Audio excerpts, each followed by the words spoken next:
It's these two guys. These two guys. It's these two guys. Hey, George Henry here. And Larry Richardson. And we're these two guys. Hey, before we get started, one of the things that we always do at the end, and I started thinking about this, Larry, that doing it at the end doesn't really make sense to me. So what I want to say is we do this, for fun, for entertainment, but we want you to like and subscribe. All right. We can't get anywhere with this, and we can't continue this on a long-term basis unless you like and subscribe. So that it doesn't cost you any money at all, but eventually it will allow us to make some money from this. Yeah, and it shows the algorithm that people are interested and make comments so that we can reach back out to you and have some sort of dialogue. So don't be afraid. It doesn't cost anything. It doesn't bite. We don't email. We don't spam. We don't do any of that type of stuff. But it does let us know that you are interested in our content, and it kind of helps us, direct us in a path to bring you more fun and engaging content. And if you're watching this, you're already on our YouTube because we've directed you to that through either our Facebook or our website. But you can always get to our page through our website at these2guys.com. It'll take you to the latest episode. You can even look at some of the previous episodes in there. Just click on them. It'll take you right to YouTube. And then you can like and subscribe. And don't forget, there is a merch page there. We have wonderful merchandise. And as you can clearly see, or not clearly see. Well, somewhat clearly, yeah. But you have merch there. Support us that way if you like. Even if it's just a mug or shirt. An apron. Or an apron. Aprons are nice. We got aprons. Now, the aprons aren't on the merch page. I have to tell you that. No. But if someone in the comments wants to put below, I'll mail them one. So you just got to tell me. You got to tell me if you want a nice apron to cook in the kitchen. You have officially been challenged. Yes, indeed. So one of the things that Larry and I have been really obsessed, is that the word obsessed with, is AI. Yes. We've been doing a lot of these AI videos, and they're a lot of fun. And I started thinking about, when we were kids, when I was a kid, I went outside. Yeah. I played outside. You probably played outside. Oh, yeah. But you were, you're 50? 55, you're 56 next. All right, so you're 10 years younger. So you probably still weren't coming into the electronic age yet. There wasn't a whole lot of stuff. Commodore was around. Apple computers were around there. Atari 2600 was thing. Yeah. Galaxy, Odyssey 5. Yeah. But you had a 286X computer. Yeah. Back in those days. Handy. Yeah. Right. So things weren't quite the way they are today. And when the whole idea started, and I'm going to go back to 2001: A Space Odyssey, and the computer that talked to Hal, and how the computer was really in control of everything. How was the computer? Hal was the computer. You're right. Because I remember he was talking to Hal. So Hal was the computer. The computer was in control of everything. And the guy pretty much had no chance. No control over anything. No control on everything. The pod bay doors, the life support, communications. Yeah, it was basically all. And all the guy knew was what Hal told him. Right. So fast forward to today, and we're in a landscape of very similar conditions with the creation of AI. Now, while you and I have had fun with AI on a very entertaining and a very very positive, I would say positive way, there are instances out there that are very negative. And in fact, they're so negative that people are taking their lives because of it. And if you have had the chance to recently watch the 60-minute episode on Character.AI, you'll know what we're talking about. Yeah, a very, very sad subject. You introduced me to that particular episode, and I do watch some 60-minute exposés every now and then, and I watched that one, and it's pretty harsh when you think about it. It really is. Now, Character.AI is a app that was created by two gentlemen that worked at Google. And they tried to get Google to buy the app from them and create the app themselves. And Google said no, they didn't want it. So they left and they went and created this Character.AI. Well, a few years later, out of the success of it, Google bought it. They bought it back, and now they're back to work at Google. Which is pretty odd because I think when they first tried to introduce this Character.AI program and everything, it was mentioned to them that it had a lot of dangerous implications. Yeah. There was concerns about it, and that's one of the reasons why Google did not buy it. Well, they were also, they were concerned that all the safety nets were not put in there. Now, what Character AI is that you, as a person, go in there and you can have conversations with these bots that are created. And there's thousands of characters in there that you can choose from. And like they've been experimenting with Alexa for some time now, where I guess it's been 5 or 6 years, where you could say, Alexa, let's have a conversation. And Alexa would carry on a conversation. Now, this was still very robotic, very, generic kind of stuff.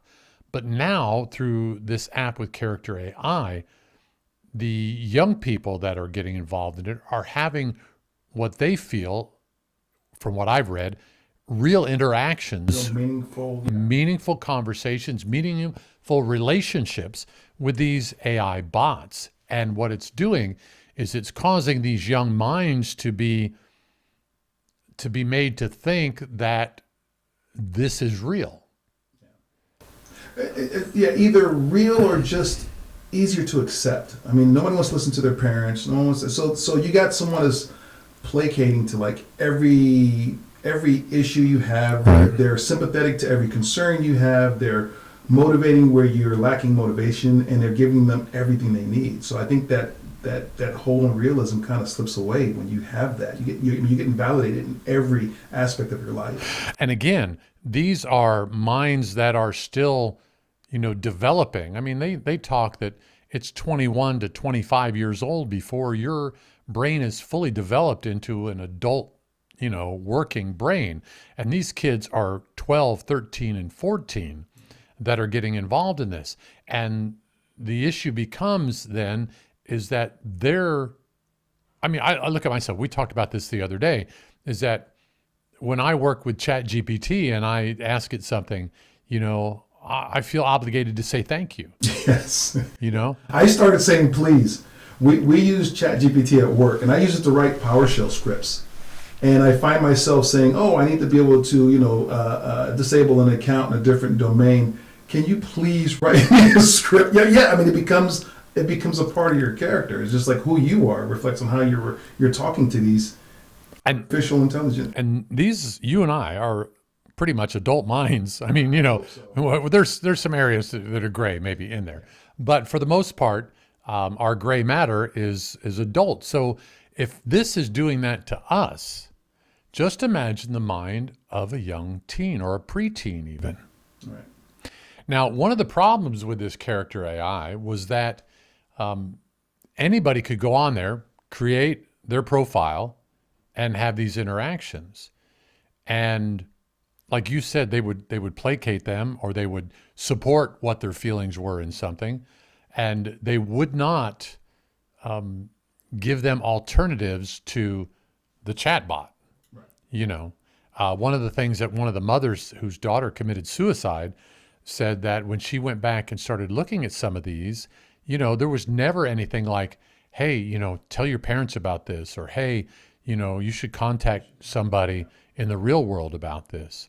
And that was one of the issues that, these parents are having. One of the fail-safes that should have been in there. Should have been in place, yeah. But it wasn't.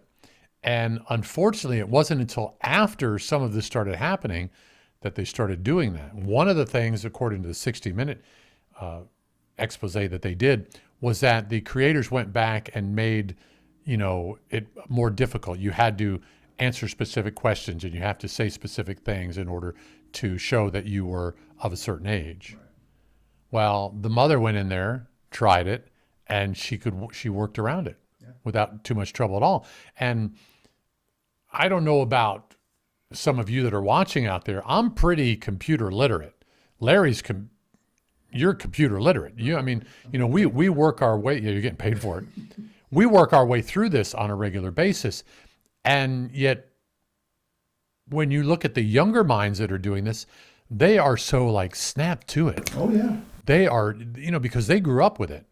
They grew up, that was their whole thinking. I mean, when I write a card, I still write cursive.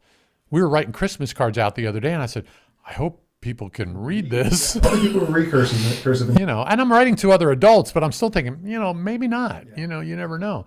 So the mind of the young child that is doing this is so quick to adapt to it that the idea of reality and fantasy or make-believe, gets blurred very quickly. And let's not get confused. Technology and AI is in itself is a very useful tool. As time goes on, we'll find that it's going to be blended with a lot of our daily activities in a more positive manner. So, your kids, the kids that are young now, those 12, 13-year-olds, 8-year-olds, when they become adults, just imagine the power that they wield at their hands and what they can do to better the world. But these type of things, it's scary. That stops that. It stops that in its track is what it does. And again, like Larry said, AI is very good for things. We created our These Two Guys website using ChatGPT. This past week, I had 3 different computers' hard drives go down. And working with ChatGPT taught me how to recover files, how to reset the computer, how to go online and create a backup drive to boot the old disk up and see if we could get it running and everything. And I learned so much from that program there just to be able to, these work computers have a lot of important files on them, a lot of audio files on there that we use for commercials, we use for, historical purposes and stuff like that.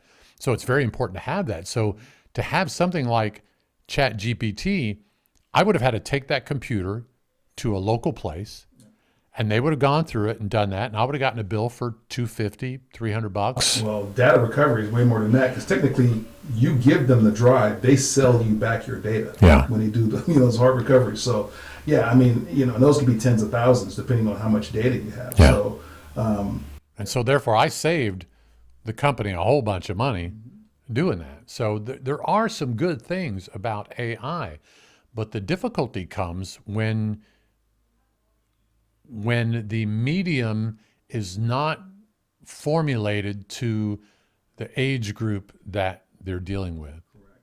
And everybody talked about this. Everybody talked about the concern about this happening. Right. This is not something that all of a sudden just happened with Character.AI. And again, I don't necessarily want to blow up Character.AI and tell them, what a horrible thing and don't do this anymore. But obviously they're working through some of this now to try to fix it. Yeah, and that's... But is it too little too late? Yeah, is exactly. Because a lot of these young minds are just, this is their norm. This is their daily routine. Like they said, what is it, 70, 80 minutes a day that they were on average that they were using these characters? Wow. Which is a lot of screen time for, an undeveloped mind. Yeah. Well, it's not just the screen time. The screen time, you could watch TV screen time. You could, work on, anything. Yeah. But that influx of that information from that particular app is just phenomenal. And just thinking of, and I'm going to the parenting mode here, just thinking of the average family, how much actual conversation time do the parents spend with their children nowadays versus, and what kind of conversations do they have? And, and people should reflect on that. Like, so I talked to my kid after he came home from school, said homework was fine. I went in, I did my other work, I cooked dinner, we ate, we cleaned, and they went to bed. And that was probably a good 30 minutes of conversation time where the kid's up there spending an hour and a half, 2 hours talking to Character.AI. So Character.AI, I think it's in itself, without the fail-safes, is definitely bad. But when you think about how much time as parents we interact with our kids versus how much time the kids interact with an artificial intelligence, that, from my understanding, that algorithm is based on information that's fed into it from other conversations. Right. So it continues to build on what their platform, their base is on that. Yeah. Right. So you got somebody on there. You put 100 kids, put 100 people on one AI server. 99 of them are small children. You get one pervert in there, right? Who claims to be a 12-year-old. It's a full-grown adult, and he's just throwing perverted thoughts in. Well, and that's different than even Character.AI. That's just a chat room, or that's just an opportunity there. Character.AI, they've even had very sexually explicit conversations with these children. And that's so. So I mean, but where does that come from? Where's Paul Bricky? Anyway, sorry. Yeah, I always wonder where does that come from. Now, I'm not saying that Character AI is built that way. I know most AI platforms are built that way, basically, right? It actually feeds off of and learns from interaction. Right. So I would think Character AI, and it's don't sue me. I assume that's the way Character AI is as well, Yeah. right? Because I would make that same assumption. yeah, Yeah. But you mentioned, it was really funny when you were talking about parental time. And I was thinking, both my parents owned restaurants when I was growing up. So they each had their own restaurant, that was part of the plan. And the difference between kids today and me was that I didn't have all these dangerous things to get into. I mean, they're lighting fires and stuff like that. But, I didn't have this stuff to take me out of reality. I spent a lot of time in reality. I went out into the desert and, went to looking for rocks or looking for scorpions or horny toads or stuff like that. That was so, if my parents didn't necessarily interact with me, that was not something I felt like I missed because I was out doing stuff. Right. But when you don't have parental interaction and you have something as dangerous as this, right, it just on top of it, it just puts, it's just what compounding the problem. Yeah. I don't know. And it's hard. It is really hard. I mean, as a parent, raising 3 kids, I try to spend as much time with them and stuff like that, but it's really difficult. But even my kids now, the oldest in their 30s and youngest at 22, and it's like we still didn't have that much screen time. I mean, the phones that they had when they were children were flip phones, and it was dot matrix screen. You didn't have AI. You didn't have this type of. Didn't have a TV screen there. No. I mean, and Google was still in its. It was been around for years, but it's been in its infancy. You Google something, and that was basically about it. A Yahoo search, or I don't even know if Ask Jeeves was around at that time, but. No. I think it was. It was around in the 90s. The 90s, right? Yeah. Yeah. I remember Jeeves being in the 90s.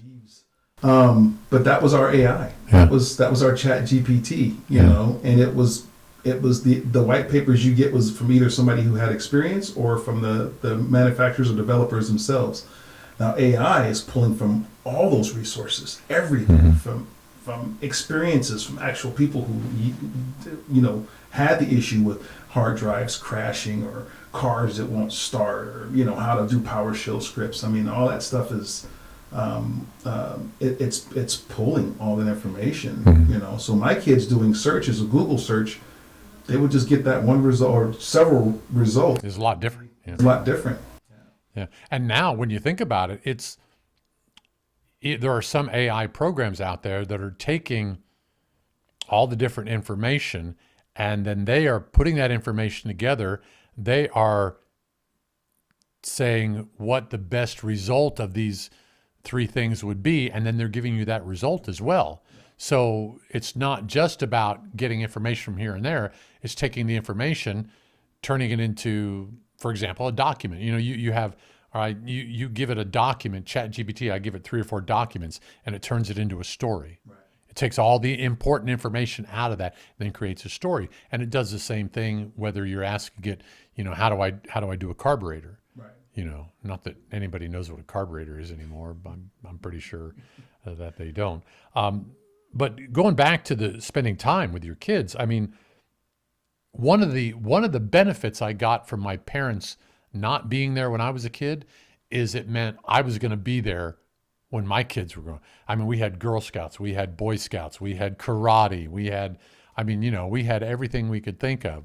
My daughter did dance, and so we did, we were not smart, but we were thoughtful enough to say, okay, we want to be part of our kids' lives.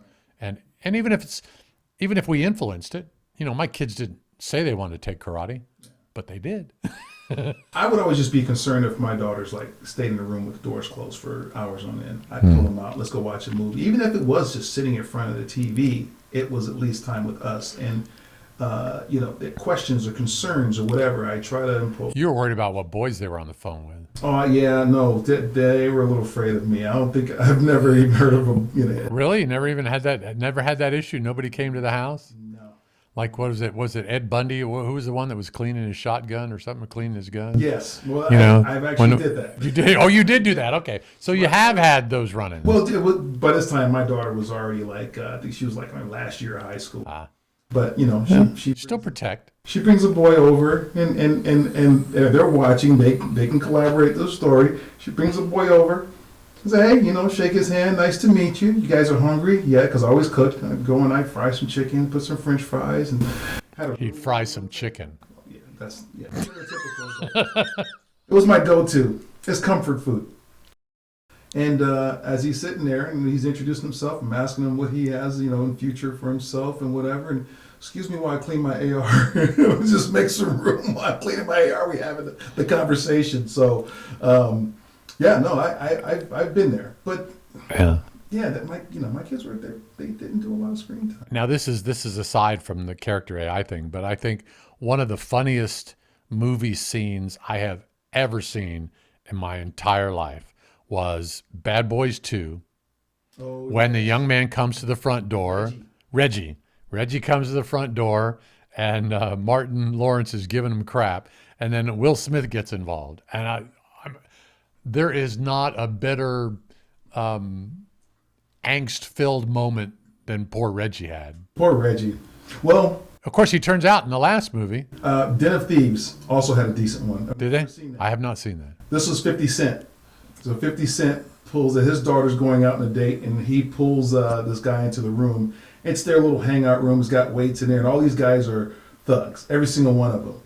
And he pulls it in, and 50 Cent gives this guy a speech, and it's pretty close to Reggie. But if I was that kid, I probably would have crapped my pants. Yeah, it's hilarious. Yeah, I would have decided maybe not to have the date. That would have been it. Yeah, I'd have been like, by the way, I have no. But in aside, Reggie turns out to be a very good kid and very one to have around. He saved the whole family. He did. If you haven't seen Bad Boys 4, right? Bad Boys 4, I think. Bad Boys 4, Reggie gets his own little redemption. Yeah. And that kid kicks ass. Yeah. So anyway, but back to the other. I think as parents, and if you're a parent out there, I think that, sometimes we put things on automatic. Yes. And we think our kids are fine. Our kids are doing all right. But you know what? The kids don't tell their parents what's really going on. I never told my parents what I was going through or what I was dealing with. Yeah. I mean, not the truth. I mean, I just tell, hey, everything's fine.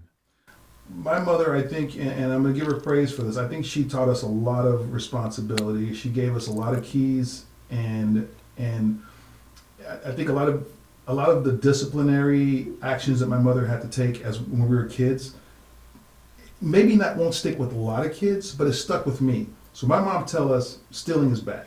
Yeah. You steal something, you get in trouble for it. And I got my butt whooped, and people, that's abuse. I didn't think, as an adult, I do not think it was abuse. I think that's what kept me on the straight and narrow right now. You'd be interviewing me from behind a prison cell, right? We could do that. You want to do that? Yeah. I'm just kidding.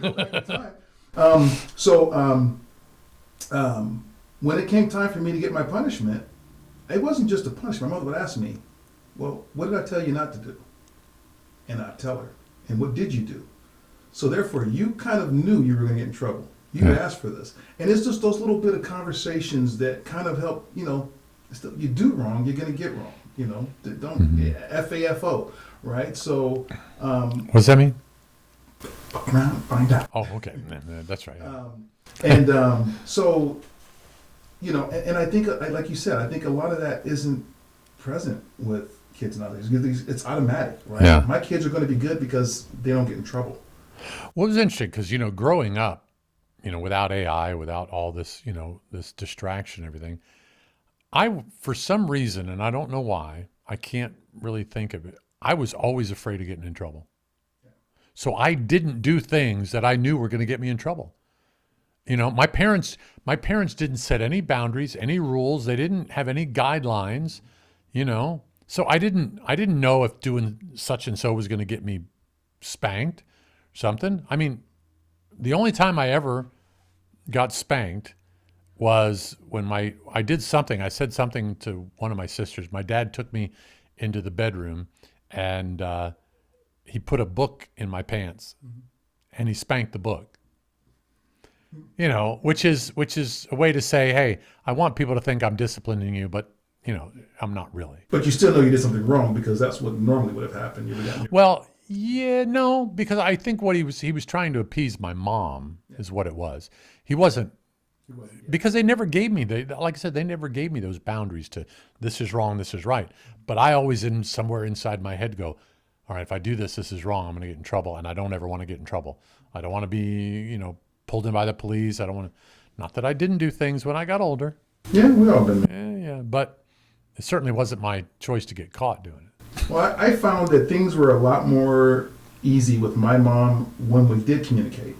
I found at an early age, I didn't have fears telling my mom the problems that I had.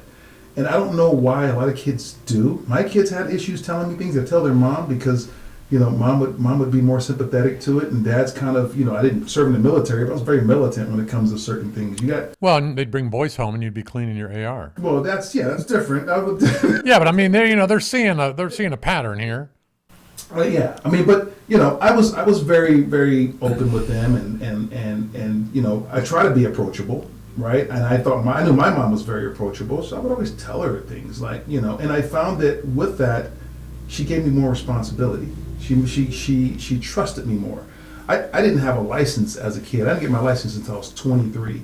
At 16, my mom would just throw me the keys to her car. My brothers had licenses. She wouldn't let them drive the car. So, would you say that your mom disciplined each of you based on who you were? I think she had challenges disciplining us based on who we were. I think she tried to discipline us all the same. Okay. Because my brothers... Because some people believe that every child is different, so you should parent them a little bit different. No, my mom was pretty stringent. She had, you know, just basically do what you're supposed to do. Don't do what you're not supposed to do. And things will go well, right? So, but my brothers and I, we are different. We're completely different. We're all, you know, if you lined us all up, you wouldn't even probably think we were related. Really? You know, yeah, we are all completely different characters. But I think having my mom have such a strong presence in parenting, and she wasn't, you know, heavy-handed or anything like that, but she was always fair. And even when I got my spankings, I got my butt whipped. And of course, you know, as a kid, you're like, I'm overtrained, come to the room and flatten her, you know, because she just whooped your ass. But you realize, well, you know, if I didn't steal those cookies from Cala Foods, I wouldn't have been in this situation. There you go. So you knew, yeah. So you knew, yeah. So, you know, I think, you know, in a roundabout way, you know, what we're talking about here with this Character.AI app and stuff like that is more about parenting, I think, than the app itself. 100%. You know, because these young girls that took their lives didn't have an outlet with their parents. They couldn't talk to their parents because their parents would have known something was going on. For the one parent to say, I had no idea, you know. So again, it goes back to anything out there can be dangerous to young people. Can be perverted to any... Yeah, anything out there, a regular TV show, you know, Pokemon, anything like that can be dangerous without some kind of direction or supervision from a parental figure. I mean, that's what it comes down to. And it's hard. It's hard to say that, even though as we both feel we're 100% accurate in that conclusion. It's hard to say that because there are kids that have died. There are parents who have lost their kids to it. But, you know, it's basically because there was no real parental interactions. No, you know, and I used to get slack for, you know, telling my kids, well, I don't want you on this app. You know, or when, not Facebook, what was it? MySpace came out, right? MySpace. I was that hovering dad. I created a MySpace page so I can see my kids. Right. Like that's where I think, given this day and time and how accessible so much stuff is on the internet, on these little phones. I mean, they're computers. They're high-powered computers that you can access just about anything you can from a computer, if not more. Should be at least, if not regulated, if our government's not going to regulate it, then the parents kind of need to get in there and say, hey, it may seem like I'm encroaching on your personal life and your space and time, but if you can't talk to me, then you can't talk to. We'll get you a counselor, a real person. This should never be your go-to. Right, right. And just because a parent loses a child doesn't mean necessarily the parent did anything wrong. No. I mean, you've met Dr. Donaldson. Yes. His one son committed suicide a couple years ago. He jumped off a bridge in Maryland into the water below. But he had been dealing with manic depression his entire life. I mean, they had worked with him, had him on medications, off and on stuff, and tried to help him throughout, his life. And he was 30 plus years old, when he finally committed suicide. So it's not necessarily that a parent doesn't try or doesn't know, but there are times in these lives where the parents are just totally oblivious. And there's always, Exceptions, exactly. Yeah. And there's always an option. Like you said, counseling. Yeah, but kids don't get that. They don't get that there's an option. But the parents are the ones. Right. You have to push that. That's the thing. You're a parent, and it's another thing that growing up in the projects, and I know I'm gonna get slack for this from people that I know. I've seen these kids that would, stick up kids, right? These are kids that will rob you, and they're out there slinging drugs and stuff like that, and then they get arrested, and the parents are out there like, my kid's good. It's either they're completely oblivious or you're just in denial, which is kind of the same thing, right? And your kids. You got to pay attention to what's going on with your kids. If your kids are withdrawn from you, there's something else. There's something going on. Right. You can't just assume just because your kids, he's a little different. They'll grow out of it. It's just a phase. All this Well, stuff. and that phase often involves puberty. Right. There's a lot of changes that go on, physically and chemically in your body going through that. And yes, you'll probably likely see some changes in your child during that period, but you have to know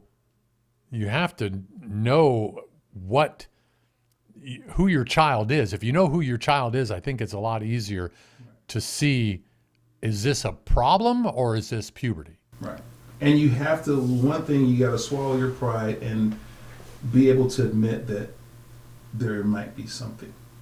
And I think that a lot of people just don't want to do that. Yeah. It's just like, there's not an issue here. There's never an issue until something happens. Right. And then it's always easier to blame something else for it. Yeah. It's always easier to put the blame on something else.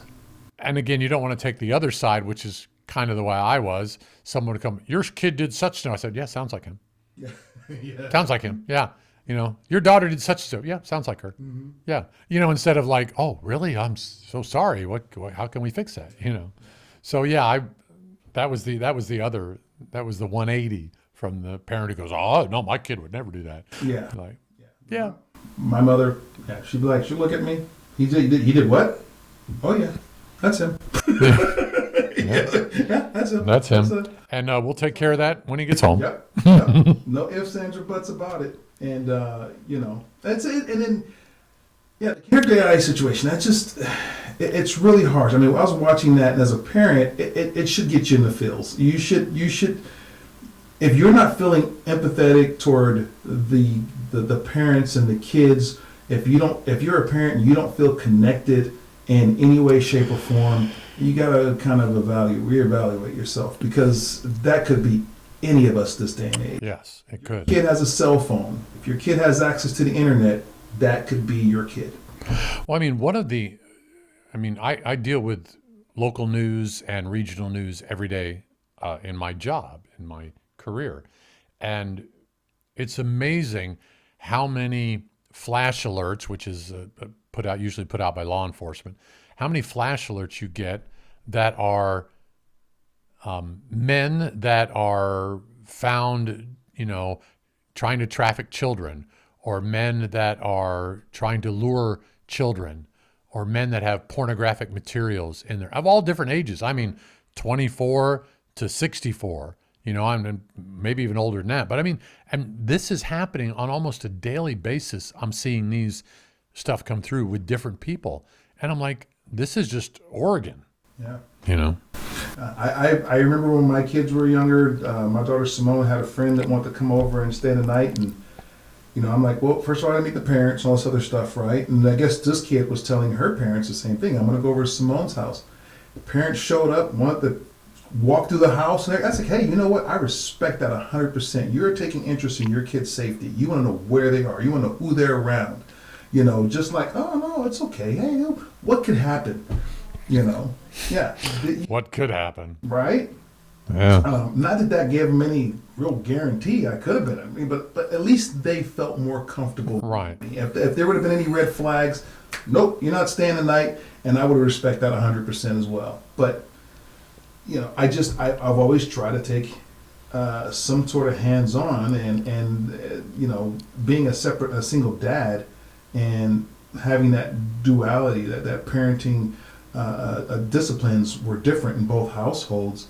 I'm not going to say that she wasn't as strict. That she was a little more comfortable with the kids going different places and doing more things. Talk about your ex? Yes. Okay. And with me, I'm the one, like I said, I wasn't ever a helicopter dad, but I wanted to know, if you're going to this person's house, just let me know you're okay. Let me know where it is. I'm not going to show up with, a bullhorn saying, is my daughter in there? I'm not going to do it. I'm not going to embarrass you. But if I got to go scorched earth, I know where to light the first match. You know what I'm saying? So that's the thing. I just let me know where you are. Let me know you're safe. I just want to, watch out for you. And some parents will think that's a bad thing. Some kids will think that's a bad thing. But when you look at these stories with Character.AI, is it really that bad? How often has your intuition saved a situation? Because, I always thought my parental intuition was right on. I'm going to say, you know what? I've never had one come up, really. Really? You've never had a situation where you go, this ain't right? No, not really. Really? There are situations where things have happened. Never on my watch, but there's situations where things have happened. Now, had I probably had been there, I think things would have turned out a little different. Had I had a little bit more control of a situation, things would have turned out a little different. But and the flags were there prior to the situations happening. But you didn't. But you weren't privy to the initial situation. See, I've been in the situation where I've seen things and I'm like, this isn't right. This ain't happening. Right. And turns out that I was 100% right on it. It's just that gut feeling you get, and I was in a horrible marriage for 10 years, 12 years. That my intuition got beat down because every time I had intuition about something, I was told, no, you're wrong. Yeah. When in reality I was right, but I didn't push for it. Right. So I've gotten that back in the last few years. I've gotten, it's coming back. As an adult, because we have a lot more control over it. With children, it's a little different because you only know what they share. Right, and they only know what they know. So the intuition isn't necessarily fully formed in them. So it might be a little more difficult. Yeah, because even as an adult, I'm not going to go into any great details, but certain situations that I'm going through currently, and the red flags were there.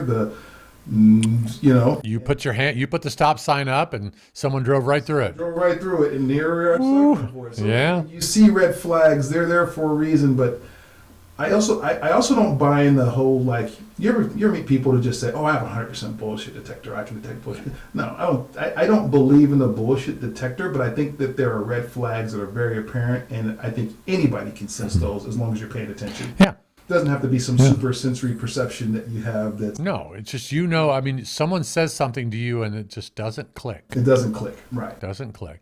And again, that could be from your own personal experience that why it doesn't click, or it can be pure intuition. I don't know, whatever you want to call it. But I always say, if you feel that way, go with it. Because you know what? It won't be bad if you veer away from it. But it could be bad if you don't. Now, and here's the thing about that, going back to Character.AI, and it just hit me because I remember doing this for my kids also when we were younger, when I was younger. When my kids were younger, they have those parental apps for your phone. Because here's the thing. Yeah, we tried that with our kid. Yeah, there are ways of circumvent, and what's funny is AI will probably tell you exactly how to circumvent it. Now it would, yeah. Yeah. We had Sure West, which used to be an old cellular service, $25 a month for each phone or whatever. And as a parent, there was an app you could put on your phone, and any apps that were downloaded, the screen time, everything was reported back to you. This was back in 2007, 2008. I had this, and because again, I wanted to make sure that my kids were not going down that whole path. This was 16 years ago. Yeah. Right? 16 years ago, I was on this path concerned about what would happen today back then. And here we are living. Right. And this is not new. The 60-minute story is just a handful of stories, which is probably hundreds that we don't know about. Or thousands. With all the people that are dealing with this stuff. And, things change so rapidly too. I mean, if it's not an app like Character.AI, it'll be something else that comes up. And I think one of the things that a lot of people are complaining about, you watch some of the talking heads or, some of the conservatives, some of the liberals and talking about that, is that we don't know if the people that are creating these are good intent, have good intent. And you can't know that. I mean, you don't even know if these Google guys that created this Character.AI were of good intent. Right. Yeah. I mean, yeah, exactly. What is the app? I'm pushing this app out now. We got to push this app out now. We got to get it out now.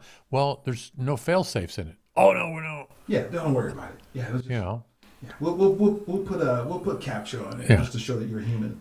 And you're using the app. Yeah. And usually nerdy people are like all about having everything in line. Yeah. So the whole push for AI, and now you got these robots, and they're trying to make everything so lifelike. Which I don't understand why. Why does a robot need to look like an actual human, so much like a human? I mean, I would never get. I don't think I'd ever buy a Tesla bot, but that's great because it has the fingers it needs. It's got at least a little bit of a head. You can talk to it. But it's coming though. Yeah, it's coming. Full-size human robots that look human. I tell you what, I don't care. It's coming. And millions of dollars being spent on making sure that the skin texture's just right. Like for what? Yeah. Wow. Yeah. You look at iRobot, Isaac Asimov's book, and then the movie. I mean, they weren't even human to the point there. You look at The Sixth Day with Arnold Schwarzenegger, and that's something cloning and stuff like that, or even robots that are made to look like you. Yeah, it's coming. I mean, the sex bots are there. I don't know if they move or not, but I know that they have those. Sex I don't either. Yeah, we have no clue. No clue. Never really. I think I saw like a picture, a screen. I have a friend who has 2 life-size rubber dolls. Well, now I have a friend who has a friend with 2 life-size. Now he does. Yeah. Guilty by association. Yeah. I've never seen. I've heard. And this is kind of going off subject a little bit, but one of the funniest things I've seen was I used to watch Howard Stern, and I'm a big William Shatner. If anybody knows me, I'm a huge Shatner fan. Like that is. He's your Kirk. That's my captain. Kirk. My Kirk too. He's my captain. William Shatner was on Howard Stern, and you can go look this episode up. But it's the funniest thing. He's on there, and I think one of the interns, Howard Stern got him a sex doll. So they put the sex doll between him and William Shatner. And William Shatner was so enamored with it, he's touching the lips. He's, oh my God, that feels so real. And he's just going at it for like a good 2 minutes. And anyway. If you only knew what was in those lips. Yeah. The guy just didn't use it the day before. Yeah, really. Put his fingers in there. But I mean, anyway, I'm okay with wrapping up now. I just want to encourage again. I want to encourage parents to take notice of their children. I mean, there are things out there that are trying to get your children. Don't be fooled. Don't think that everything is vanilla, And it really comes down to, don't be afraid to hurt their feelings by injecting yourselves into their lives. Absolutely not. You have to. There's, once it gets to a certain point, sometimes there is no going back. And if you're afraid of, the kids, they probably won't eat their dinner tonight if I, tell them to show me. Yeah, that pales in comparison to coming in and finding your child hanging himself because some, AI chat room told them that that's the best way out. Yeah. And I will put this in the category of when my parents used to tell me things, I'd say, oh, they're too old. They don't know what they're talking about. Now at my age, I go, they knew exactly what they were talking about. So if you're watching and you're a younger parent, don't think that because we're old, we don't know what we're talking about. You know, we've experienced it, and you're going to experience it, and you're going to look back one day and you're going to say, yeah, I understand. Yeah. Those two guys told me. These two guys told you. That's right. Oh, and a little side note. Okay. Way back, we're going way back 60 minutes or so. Okay. Hal from... Yes. You know why he was named Hal? Something higher, something learning, or what? No, was it? They wanted to use IBM, but IBM did not want their name associated with robots. So Hal, H-A-L, go one letter up each one. Oh, really? Really? Yeah, true story. Well, how about that? So trivia night, when this question comes up and you guys nail that one, don't forget that these two guys told you. Well, two guy told you. I didn't know. I never heard that before. It's a team effort. Yeah, there you go. I'm full of surprises. HALIBM. Wow, that's so cool. One character up. How about that? That's pretty cool. Hey, thanks for listening. Thanks for watching to the end. Comment down below, like and subscribe. You know, we'd love to have your input. We'd love to have your feedback. Please don't be afraid to make comments, even if they're negative. You know, we can learn from whatever information you share with us. And if you feel, again, that you have a story that you want to share, you have horror story or, you know, an action story in your head, something you've done, childhood, you know, whatever, anything. No subject is too small, no subject is too great. Send us an email and, you know, we invite you in for a chat. Get you in on the program and share it with everybody. It can be something fun or not fun. Yeah. Hey, thanks for watching. Take care. Peace out. It's these two guys. These two guys. It's these two guys.